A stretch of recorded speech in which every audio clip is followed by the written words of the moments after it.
Welcome, everybody. It is another sizzling episode of Uncaged. And as always, I am your host, Masi Biyela. And today we are talking everything industry, entertainment industry. And I have amazing people that will be taking us through because they are in the industry. Please introduce yourself. Hey, what's up, Masi? Thank you so much for having us first and foremost. Hey everybody, I go by the name Verge. All right. Yeah, I'm an artist and I'm an MC as well. Out here in Durban. So absolutely a pleasure to be here today to speak a little bit about the industry and also our own experiences. And yeah, I'm also accompanied by my brother today. So how's it going, everybody? I go by Brenson Ward. Thanks again for having us, Masi. I'm a rapper as well. Mainly rap, to be honest, mainly hip hop, but branching out a little bit. Also keen to give my insights and my experiences about the industry. I feel like even introducing yourself, you're Raima. That whole thing, I'm trying to hear what you're saying. You're like, oh my God.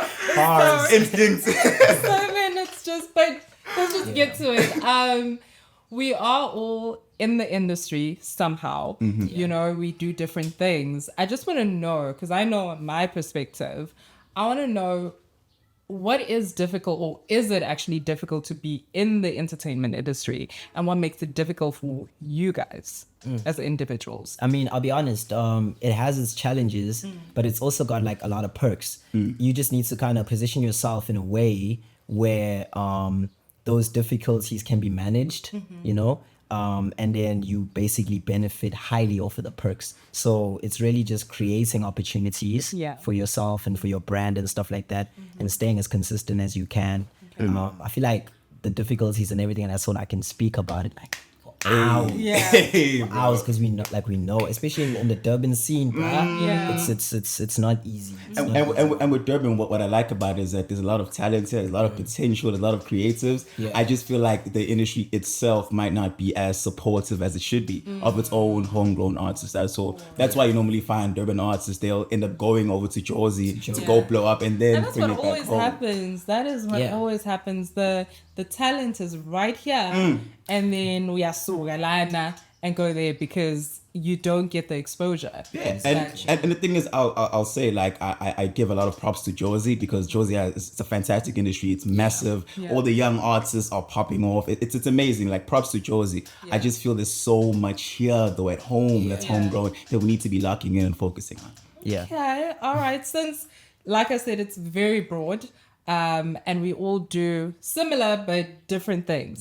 So I'm just gonna dive into what each of you do. So I'm gonna start with Verge. Okay, cool. As in, how did you get into it? What exactly do you do? Okay. And just take me through. No, of course. With me, I don't know how far back I should start. How much time do we have, bro? Yo. To be honest, like I started making music from the age of like 10, right? I started writing poems, and as you know, rap is rhythm and poetry. So that's where I kind of discovered it. It's your I'm not gonna say cliche, but it's your average like rapper situation where there's a deep backstory. Okay. And then that backstory ignites the career, right? And then now we just living in the moment where we're about to just take off. So boy, it sounds like you read some poetry. Like on my age nights. It's been a crazy journey. So from the poetry and stuff, then I started like gradually getting introduced to people, producers. I'd like to give shout outs. I'm gonna start with Theo Beats. He was probably one of the first producers that I've ever worked with. He's like encouraged me when I was young and stuff to rap and things. He wasn't even charging me. Like he was like, "Come, I see your potential come through." You know what I'm saying? So shout out Theo. And then from there, you just meet more people and you grow gradually, right? You keep making music with people, you keep collaborating and stuff. And then I also started MCing. I've been MCing now for about how long, bro? I think like 6 months. Yeah, not probably since like last December. Last December. Actually, yeah. So that's when I guess I can say I found a way to consistently have gigs and consistently be booked, because it's cutthroats in Durban. Like like it's almost as if nobody is watching the Durban artist. You know what I'm saying? Especially rappers. It's really it's tough. It's so tough. So MCing, I'm gonna give a big shout out to my boy Jashmir. He's a DJ, Afrotech DJ, and I'm a piano DJ here in Durban. So he put me on to like MCing in the clubs.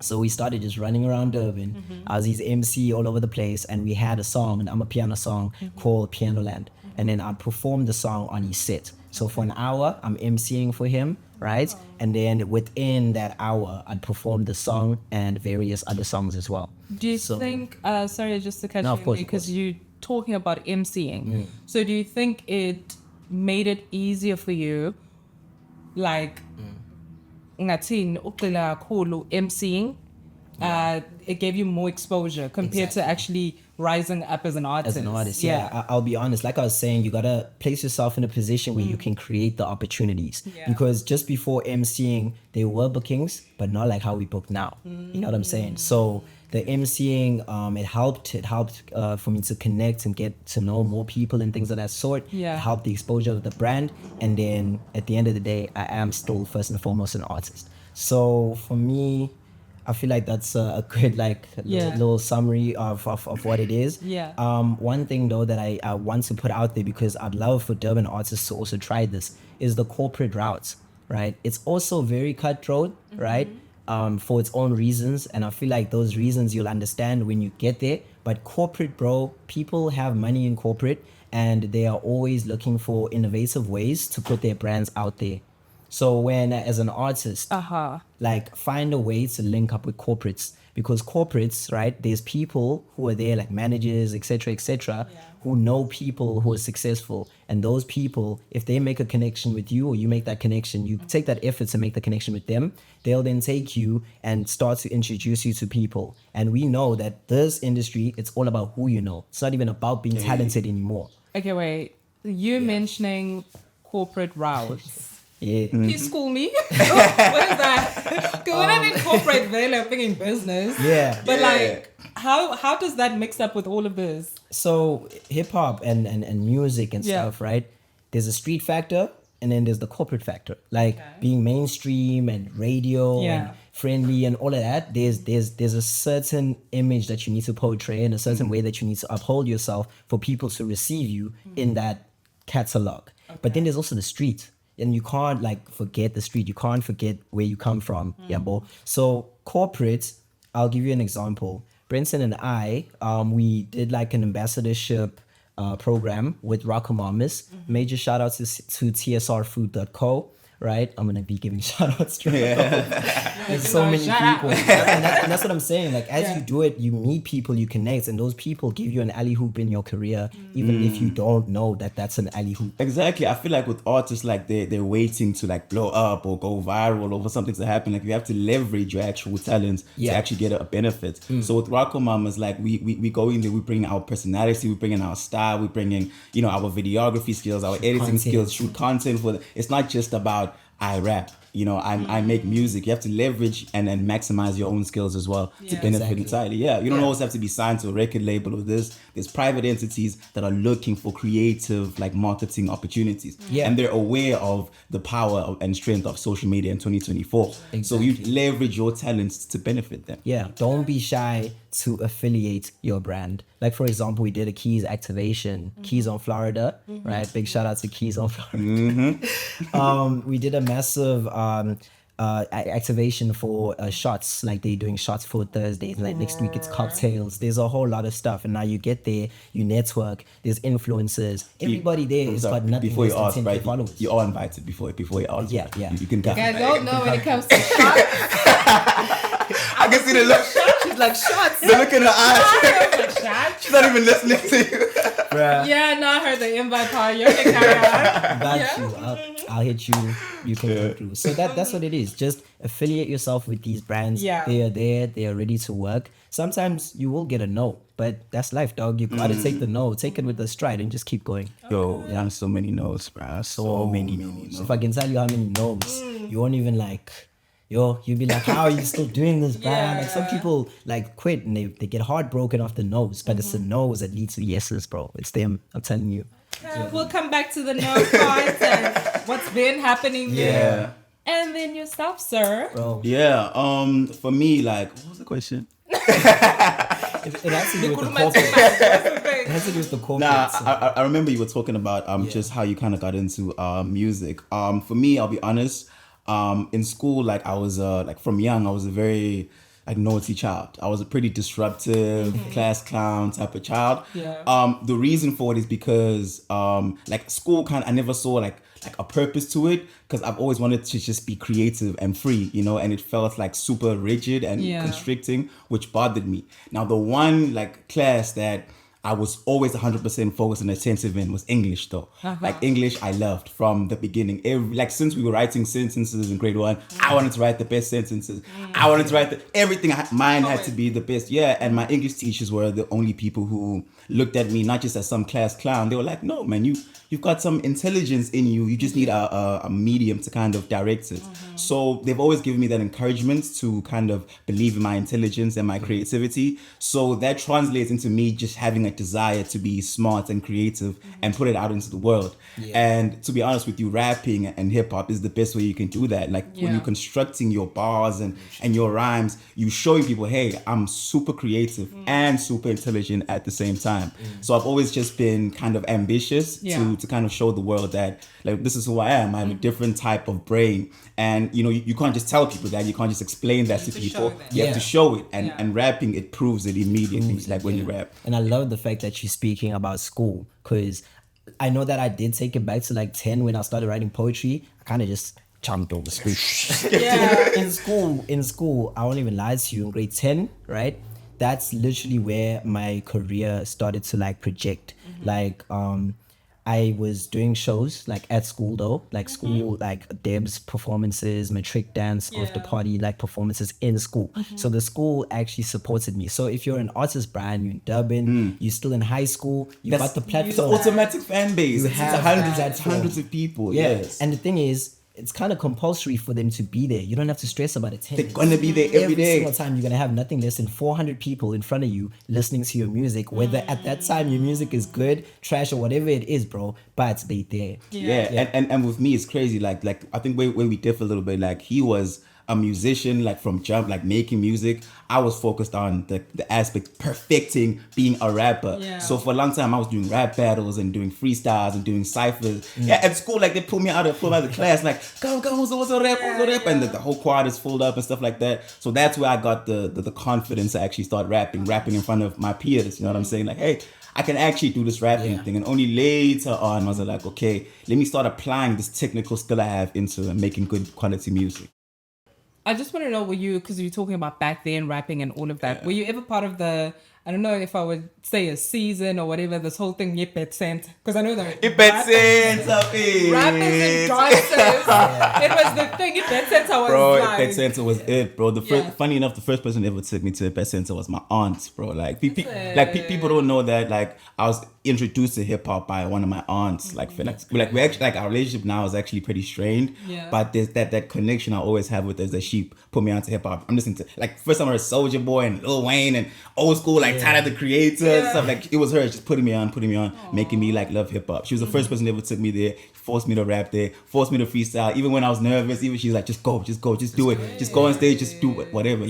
So you know, having people around you like that who are very like encouraging, even when you don't really see it like that, they just believe in you. It helps. They throw you in there in the deep end, and then you have to swim. You have to swim, and it makes you better. But yeah, Pet Santa, bro, yo. I know it was the thing. It was the vibes, bro. It was the thing. Especially vibes from Pine Town side, bro. You know the story. Yeah, the scene is crazy. Now going back to when you guys were mentioning the nose, you know, so how did you actually, because like I said, it's very difficult to be in the entertainment industry. So then how do you push through the nose? You see that's how we do it. Like it happens, and then we sit in at home. We sit there. And the thing is, there's memes out there about the moments where like you get cooked with your bro, you get absolutely fried. And you feel like, yo, I can give up now. Give up now, go and get a normal job now. You can do it now. But you just look and you like say, we've come too far, right? Where we going, it's too nice. It's too nice where we're trying to get to. Yeah. And we can't give up now. And Nakona, the old lady's waiting. You know? She's waiting. Osisbam, they're waiting. Yeah. So we can't take no for an answer. You know what I'm saying? In that aspect. Yeah. The no comes, you look at the situation, take a deep breath, and you just say to yourself, like, what else can we do? And that's another thing about positioning yourself. You never place all your eggs in one basket. You gotta like find a way to like be like, okay, I'm gonna do this and this and this. I'm gonna put this much energy into this. I'm gonna apply this much of myself into this project and this. And somewhere along the line, something's gonna. And the crazy part is like we've gotten very like spiritual, like by accident. We kind of like I was starting to understand and believe in like the universe's timing. You know what I'm saying? Like things like people like things happen for a reason, and if you think positive thoughts, things will go positive, and you can manifest. Like people say those things, and you're just like, man, you just it is a real thing. If your thoughts are positive, if your speech is positive, if your mentality is positive, you just see positivity around you. Opportunities manifest themselves because that's the energy that the universe is reflecting back to you. So that is what I think is a major thing. Like you have to understand that this is bigger than you. Like as humans, we're very arrogant because of how evolved we are. But there's bigger forces at play here that are pushing you towards You your just destiny. called me on the whole, like, the people that know me, I'm very big on universe, spirituality, and all of that. So let's just dive in. Absolutely. Dive in. So what has happened that just stood out for you? That kind of went like, you know what? It's the universe. I'll give an example. Us meeting was like its own like universal alignment, right? Like because we used to work at CCI for United Airlines, right? And there was a training program there to do where you kind of get like promoted whatever to book international flights and whatnot. So I was supposed to go in first. I didn't even know him at the time. I was supposed to go for the training program first. And then the day before I started getting random nosebleeds at work. Like I'm at work, told to my friend, my nose bleeding, gush. I'm like, what's going on here? I'm scared, I'm freaked out. My mom takes me to the hospital, whatever. So I missed the training program. I have to miss it, right? For like that 2-week program. So I come back to work gradually, whatever. Okay, I'm good, I'm back. And they put me in the next rare training group. And in that training group is where I met this man's right here. Right. And then from that moment where we met each other, both of our lives have just skyrocketed. We've literally been each other's like support system, like each other's brothers in the darkest moment. We even stay together now. We stay together, make music 24/7. Like literally, it's crazy. Like so, and like I can't really list every single thing that's happened since we've met each other, but at every point in time, like if this duo wasn't a duo, there's many moments where it wouldn't have worked. Things would have failed. Things wouldn't have gone through. It had to be both of us giving both of our energy to the same thing. So something like that happened on its own and has transformed our lives. I don't know how. And I love the support system part that you just mentioned. And I'm just, please take me through in terms of, I know we spoke about it a bit, you did mention it, the importance of actually having that positive support. Yeah, I mean, it's very important. We look at it as, and I know the homies back at home are going to know what's up when I say this, two-man mission. Two-man mission. Whatever it is in life, I know my brother got me. You know what I'm saying? So like, basically, even if like we out and about, we in the club or whatever, I go up to him, I'm like, say, I'm here now, you can make this team. Like, now we there, it becomes embarrassing, like lightly it becomes embarrassing, but we get to it quickly, and then he'll be there, he'll be like, okay, cool, like let me go find out who's here, like who I can talk to, what you do your thing here. He goes, he cooks, the mic is there. Yeah, boy. Get the mic, now I can do my thing, I can MC, I can perform, it's all good, you know what I'm saying? Two-man mission. So it's very important. I won't lie to you, coming up with a brother as a unit and stuff like that, most of the time, even in music groups and stuff, get higher like acknowledgements than like a solo artist. So it's a lot easier to kind of come up with brothers, you know, and stuff like that. So I value the bros. Big shout out to Castro. Hey, what a boy. Yeah, he's one of the boys as well. Okay. And a whole lot of them as well. And Mshanga, Zard, Nick, Shake, Hey, bro. like everybody, John, like we love y'all, bro. Like for real. Just the support system is madness because at any given time, if I guess you could say, I'd seen it, bro. Like if push comes to shove, like I know my brother got my back. So whatever it is, I'm quite confident in any decision that we have to make because like there's always a second opinion, and that same second opinion only has my best hearts and interests. So I'm quite confident in every decision that we make. Okay. Yeah. Absolutely. And how do you guys, talking about myself, when it comes to criticism? How do you guys face that? Because I know for me, I take it, but I get upset. Like if you're gonna tell me, no, I didn't like it. Throw some hands. Can you try it? I'll be like, what you trying to say? Like, You know? Yeah. So I know for me, as hard as it is, I need to take it and then try and actually build myself to get to that. So then how do you guys do that? Like, Yeah, I mean, like, I'll be honest, like, especially as a rapper, like, my ego is, like, through the roof, bruh. I'll be honest. And the only reason for that is because I spent so long perfecting, like, rapping. And I didn't even make songs. Like, I probably rapped for 10 years without making a single song. Just trying to perfect it. Like, how can I perfect the skill, the technical side of rapping? So when my ego is that high, because I have the evidence of the work that I've put in, it is difficult when someone is like, oh, well, actually, maybe you should tweak this, because I feel like I know better because of the work that I put in. But at the same time, everybody that you speak to and who listens to you comes from their own different, unique background, right? You have no idea who this person is, what they know, what their thoughts are like, so they're gonna receive your what can I say, your creativity differently, right? Because of who they are as a person. And that might be constructive to you because you can never view yourself from their perspective. Only they can, right? True. So it's a knock. I won't lie to the ego. It is a knock because you're like, man, what are you talking about, bro? Like, I'm him, bro. What do you mean? trying to say? But at the same time, there's not one bit of criticism I've ever dismissed and be like, you don't know. I always chew on it a bit and be like, but is he right though? Like, does that make sense though? And then I'm like, okay, if they were correct, I'll take it in stride too, because it makes me better as a person. And the nice thing as well about making a mistake or being, like, dumb in a situation, you only have to do it once. Only have to be dumb once. You only have to make that mistake once. It gets corrected. You have that corrected knowledge forever now.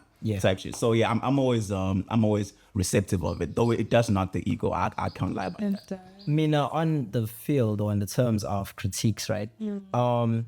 Because of, I guess I can say the experiences that I was blessed with, right? For example, being in a studio with the real DJ Boss, hlala phansi naye, listen to the game that he has, the knowledge, watch him make a song from scratch, watch him make a beat. You know what I'm saying? I got to see that. I got to watch some of our SA like greats and legends. So I will forever appreciate those opportunities because I was young. I was like 19, 20, when I got to experience this. I got to watch them make the music. And another person who took a lot of time in kind of like mending me and giving me advice is a music IQ, him, right? I think you know him. He's got like a whole lot of hits, bro. Like I can't even name. There's so many hits, but now a vocalist, multi-award-winning vocalist, so I've gotten the opportunities that are necessary for a growing artist from an early age. And then even when I was young at 13, Theo and a whole lot of other producers and stuff, they were always on some like, why don't you try this and this and but they were never overwhelming or overbearing or trying to control me. They just allowed me to be me, do my thing, but they gave the advice. So I've been taking that from the youngest of ages until like now. So at this point, if anybody's like gonna give like advice or whatever, I'm open to. Okay, that's dope. And guys, we all know that social media is like the gateway to like to life, everything. To life at this point. We know that. So tell me, I totally suck when it comes to social media because I'm not that consistent. I try. And but tell me about the importance of because you can go perform and do these things, but to put yourself out there, how consistent does one need to be in order to, you know? Yeah. At this point, I've been able to grow my following to like 6,000 on Instagram. Yeah. And my TikTok is coming up gradually, getting a good amount of views and likes and things like that as well. So I do see that importance. There's like proven stats that a lot of people spend a crazy amount of time doing this Oh. on their phones, Yeah. right? So you want to be within the algorithm of people swiping so that you want to have your music there. It's important. TikTok alone has like over 1 billion downloads. So why would you not be on that platform? You know, you're cutting yourself short not being on that platform. Yeah. You're cutting yourself short not putting your face out there, coming out, doing podcasts, doing interviews, you know. You're really cutting yourself short if you're not trying to apply. It's not easy. It's not easy at all, but like just that effort that you put into starting, that's what gets you in a good groove. Then you can start becoming consistent because now people can see you, hear you, and get to understand you. Yeah, I think you know, a difficult but true like statement is that your talent is not enough. Like no matter who you are, no matter how amazing you are, it isn't. I know people who have watched play soccer and they play like Messi. They play like superstars. People from my class, I've seen that have. It's not enough. I've heard people who rap like, so I don't know, some mad geniuses, people who sing like what they use. I've seen that, heard that in real life. Yeah. But they're not there at the pinnacle. Like unfortunately, You need all the help you can get. everything. And social media is like its own world. I feel like at this point, like Earth is its own thing, and the internet is its own separate thing entirely. It's its own universe, and that's where people are going to find their news, the information, entertainment, Events, every single thing, motivation, Bible quotes, anything you can think of. They go to the internet to find it. So if you want to put yourself out there, you want to be famous, you want to be a star, this is the only way to do it. There's no other way except social media. And for a long time, I was actually like a little bit against like social media. I always felt like it was a bit gimmicky because you kind of have to fall into the influencer, you know, bracket a little bit. And I was more pure rapper. I was just about rap. I just want to rap. That's all I want to do. So even I've had to like take a step back and kind of start like, okay, let me indulge in this thing because it's the only way that the talent's gonna get out there. And the results, they speak for themselves. They do. Okay, all right, because we just need to start rounding it off as fun as this is. I want to know though, just the last few questions. How important is presentation? Because I was just looking at your swing. And I do see your Instagram as well. So how important is it to be aligned with that? Well, I absolutely love fashion. Yep. Like, for the longest of times, I've been trying the weirdest things. And the thing is, like, I'll even like, I'll send you like pictures that are in my archives. A little boy, and like the weirdest mixes, putting a bandana on my head. Bro. I got the high top fade. Like I love like presenting myself in a way that I want to be like received. You know what I'm saying? So it is important to put an effort into the way you look because once again, going back to the whole universal thing, if you feel good, right, then you do good. And part of looking good helps you feel good so that you can do good. And if I look good, I'm confident, right? And I can speak and I can be honest with myself because why? Because I took the effort to at least look good.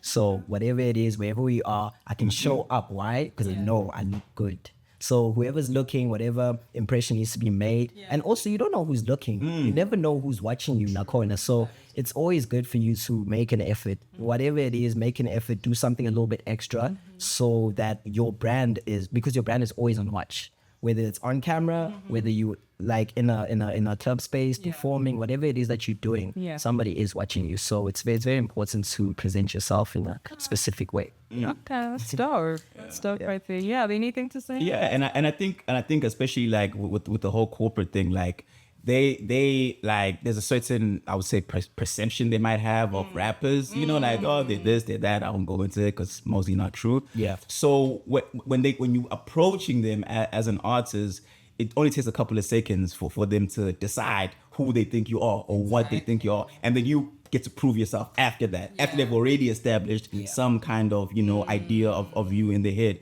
So when you're presenting yourself, like it has to be like in a way where it's like, okay, yeah, trust this guy. I believe that someone can at least hear you out. You know what I'm saying? Like, it's important because people like corporate entities, especially, they don't have time. Like, they don't have. They don't like they're just waiting. Okay, look, what do you have to offer? It's all about the money. Talk about the money. Okay, thank you, bye. You know what I mean? So every small detail like that you kind of projecting out, it matters. It counts definitely. Okay, and earlier on you told me something about you going to Joburg. Can you just take I'm so excited. Look, guys, I'm gonna actually like make this a whole hashtag and everything. I'm gonna make a whole movement. I'm gonna be dramatic about it. I'm gonna throw it out into the universe. You're quite dramatic about this thing because I love it. I'm obsessed with this thing. I'm so obsessed with it. So I'm gonna make a whole dramatic thing. It's gonna be called hashtag the Josie Effect, right? Just like how you were talking about how artists need to go across to Joburg and stuff like that. I feel like I'm at that point now in my life, right? So Joburg, I hope you guys are ready because I'm here to put the Josie Effect to the test. I'm not playing. I'm coming through. I'm going to be meeting with a whole lot of like amazing people, some of your absolute favorites, right? I'm not going to mention any names right now. I don't want to Fumble the bag. come back and be like, guys, it didn't happen. I can explain But I'm super blessed. Very, very grateful to my management, Urban Koi, Tahiro particular. I appreciate you. There's just so much going on right now. Still trying to fathom a lot of it. Yeah. Right. But gonna be going to Joburg on the 18th of September. Gonna be returning, I think, right after the 28th. There's a massive opportunity to perform at a music festival. It's called the H2O Party. So I think there's gonna be like a 50,000 something attendance. So big shout out to DMG as well. So, man, it's crazy. I just feel like that's where we are now. I'm in the career. Super grateful to my brothers and my friends and everybody that has encouraged me to just keep going and keep applying because now we're at the place where it's like make or break. You know what I'm saying? So I feel like I'm just very excited. I'm just trying to take everything in. I'm trying to breathe. I'm trying to, not fumble nothing. But we just super excited. We're gonna go there and just show them what Durban has to offer. I mean, you better. 031, baby, 031. And that's another important thing, by the way. I know it's a little like sidetrack. But when it comes to like groups or collectives or duos, you're not like the opportunities come, but sometimes, like for example, he's going to Josie, he's doing a festival.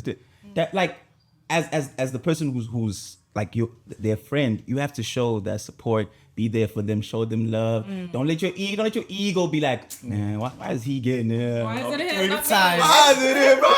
Bro, I swear, like you will fumble like so hard if you let your ego lead you, right? You have to take your brother's wins as your own wins, man. Like I'm gonna be honest with you, like his dubs, they feel like my wins, bro. Like it feels like I did that, bro. And that's the only way that you can operate and succeed as a group or as a duo. I mean, you look at people, like, I don't actually want to name names, but there's certain duos like that we've seen pop off, like whatever. You think, oh my God, these guys are superstars, and then one of them goes this way, one of them goes the other way, and it's always because of egos, because there was this, there was that. It's nothing, bro. You always show love to your friends, show love to your brothers, show them support, bro. Their wins or your wins, bro. Just before we close, right? Can we do something crazy? Blackie, he in the song Big Time Slapper, right at the end of his verse, or just before the end of his verse, he says, what does he say in Kazali? He says, man, it's so good. So on the count of three, like the three of us to just say that. I'm gonna throw that out into. Are you serious right now? Are you serious right now? You guys so when we're saying Kazali say man, it's so good, and then that's it. You guys ready? Right. And say say good. Yeah, say good. Okay. 3, 2, 1. Kazali say man, it's so good. Oh, those Kazali thing. We love Durban. We love Durban. Just gonna go operate. Okay, but guys, thank you so much. Thank you so much for being here. And before I do close it off, I just want you to share with the camera right there with my people who would see where can they find you on socials and all of that. So absolutely. Socials, all platforms at just.verge, just.verge, right? So that's Instagram and TikTok, mainly Instagram, guys. And yeah, music-wise, all platforms. Got a release coming soon. I think on the 13th of September. Nice little slap of y'all. You're gonna love it, Brenson, bro. Yeah, man. It's Brenson Ward. Brenson _Ward _. That's me, like all platforms. And yeah, just Brenson Ward on all music platforms too. Yeah, 13th September, by the way. That's right. Top of the morning. Verge, myself, boy Waterboy Cashroom, and it's up. Yeah. Okay, there we go, guys. Thank you so much for tuning in to Uncaged. You know where to get us on YouTube. It is Uncaged. And do remember, the spelling is UNCVGE. That's how you're going to get us on Instagram as well, TikTok. And of course, I am your host, Masi Biyela. Get me on Instagram, Masi_Biyela, TikTok, Masi Biyela, Facebook, Masi Biyela. I'm not really that active, but I'm trying. Anyway, guys, we do have our crew as always. Thank you so much, guys, for making this happen. Shout out If Money. And how we pronounce it, Glenn? Geniclens. Geniclens. So guys, if you want to get Like some lens. shots. That's crazy. Not the drinking shots, but the shots. Like pictures. And of course, my favorite, Eddie, you know I love you. Shout out Eddie. Guys, yes, it is. It is the Uncaged. Thank you once again. It's been fun. Keep doing this, bro. Durban needs this. Yeah, bro. Someone cool. Appreciate the platform, bro. I said, well, Thank you. I'm going to see you guys when we're going out for those shots. yeah. Yeah. No doubt. We'll definitely catch you on the next episode. So, yeah. Peace out.